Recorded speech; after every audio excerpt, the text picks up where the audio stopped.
Good morning. Thanks everyone for coming. As you're aware, over the past nearly 7 months there's been a general firearms amnesty in relation to the surrender of unwanted, unregistered or illegal firearms and parts. The amnesty has been the government, SAPOL and Sporting Shooters Association partnership and significantly co-sponsored by the Sporting Shooters Association.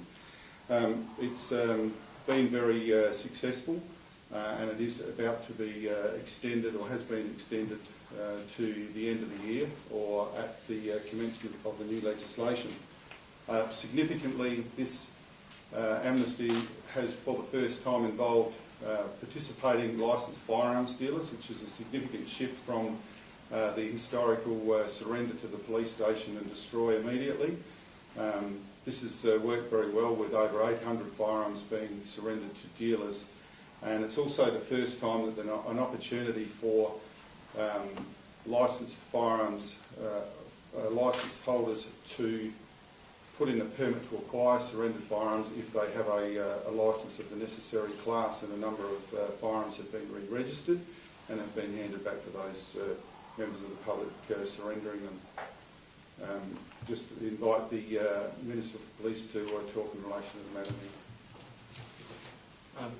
Thanks very much, Kim. Let me just start off by thanking the incredible work of the firearms branch of the South Australian Police Force, working in conjunction with the firearms community, particularly the Sporting Shooters Association, to get us to the position that we're in today. The government is very pleased to be working in conjunction with SAPOL to implement the extension of this firearms amnesty, which up until this point, since December, has been incredibly successful. Since December last year, over 2,600 unregistered and therefore illegal firearms have been handed into SAPOL or dealers across South Australia. Now, let's be clear about that. That's 2,600 firearms that we can now say with confidence will not fall into the hands of criminals or others who we do not want possessing firearms in our community. I think we all accept as Australians that we are very lucky to have a strong level of firearm regulation which ensures community safety in respect to the use of firearms, something that we don't see in other parts of the world, such as the United States. This is something that we have to work incredibly hard to maintain, and I know that's something that the firearms community generally and also SAPOL Firearms Branch is working hard to achieve. The extension of this amnesty will see us making sure that any other firearms that are in the community are able to be handed in by those people that possess them if they're illegal or indeed unregistered, to ensure they do not end up in the hands of those people we don't want them to. Just in the month of May alone, we saw over 300 unregistered and illegal firearms handed in through this amnesty. The numbers aren't reducing, so we want to extend the amnesty to make sure that those people in the community who have unregistered or illegal firearms can hand them in. We want to make sure the message is very clear to those people in South Australia. If you have an unregistered or illegal firearm, make use of this amnesty, hand them in and register them, or hand them in over or together to SAPOL or a firearms dealer to make sure that you don't get yourself in trouble. Possessing an unregistered or illegal firearm has very substantial penalties attached to it if you are caught, up to 10 years imprisonment or a $50,000 fine. So don't get caught with an unregistered firearm. Please go out of your way to go into a police station or a firearms dealer and register your firearm or have it confiscated. Again, I just want to really applaud and thank the incredibly diligent hard work of the South Australian Firearms Branch within SAPOL. They do a lot of hard work with complex regulation, but also I want to applaud the effort of the firearms community, particularly the Sporting Shooters of South Australia, to see this amnesty delivering full effect. 2,600 firearms that are not in the hands of criminals makes our state safer, and the firearms amnesty extension will facilitate more firearms being handed in across our state to make our community safer. I finally just want to just mention that the firearms legislation that was passed through the Parliament late last year beefs up our capacity to ensure that South Australia remains safe from gun-related crime. The regulations that are attached to that new legislation are currently still being developed. A lot of hard work has been put into those regulations, and we very much look forward to those regulations being introduced into the Parliament in the coming months. Happy to take some questions, Kim? Is that all right, Kim? We might ask a couple of questions. Yeah. Over 2,600 illegal firearms.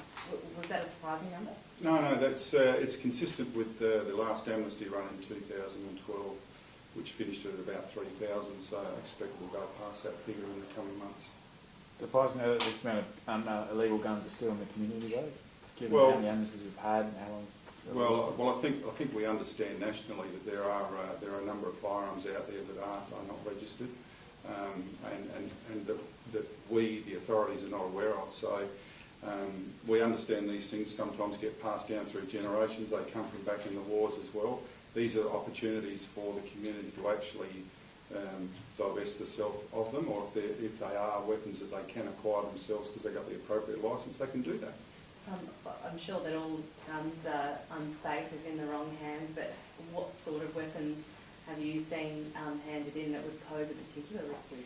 Well, there's 120 handguns have been handed in, a number of the more serious firearms, but predominantly the surrenders have been about 80% have been category A and Bs, which I guess that's the largest percentage we have in the registered guns as well.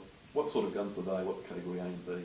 Well, category A and B are your air rifles, your 22s, and the rifles that you really have to manually action to do most of the work, as opposed to your semi-automatic weapons.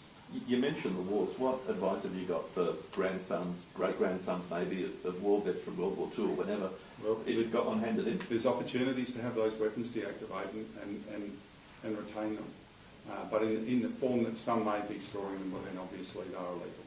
If somebody does have an illegal firearm at home, do they have to give their name when they hand to you, or can you just explain the process? No, well, under the amnesty, there's no compulsion to do that. We obviously ask people to do that, but there's no compulsion to do that. And what happens? Unless they're intending, obviously, to acquire them under their own licence conditions. And what happens to the firearms? Do you destroy them? Well, those that are handed in for destruction are destroyed, yes, and those that are surrendered for the purpose of that individual wanting to acquire them, a permit is applied for, the gun is retained, and if they're successful in acquiring the firearm, they can acquire it, or alternatively, if they want to, they can actually sell it to the dealer. Can I ask about an incident overnight where police spoke to a man in relation to a shooting, I think, Para Hills? Can you shed any light on what happened there? Oh, look, I don't have the full details other than to say that the matter was investigated, and I actually understand that an arrest has been made in relation to the matter. How concerning do you find the dozen shots being fired into a home at Para Hills? Oh, well, I remember several years ago when it was a regular occurrence, which it isn't now, but it is very concerning, and it's investigated immediately, and certainly in this case I understand that an early arrest has been made. Are there any updates on the body that was found in the port of the No, I don't have any knowledge on that. David, can I ask you a couple of questions? Please? Certainly. Can I just get your surname and the organisation as well, please? David Handyside, Sporting Shooters Association, Australia. Are these guns representative of what's been handed in by to your members, or your involvement with it? I'm not completely over what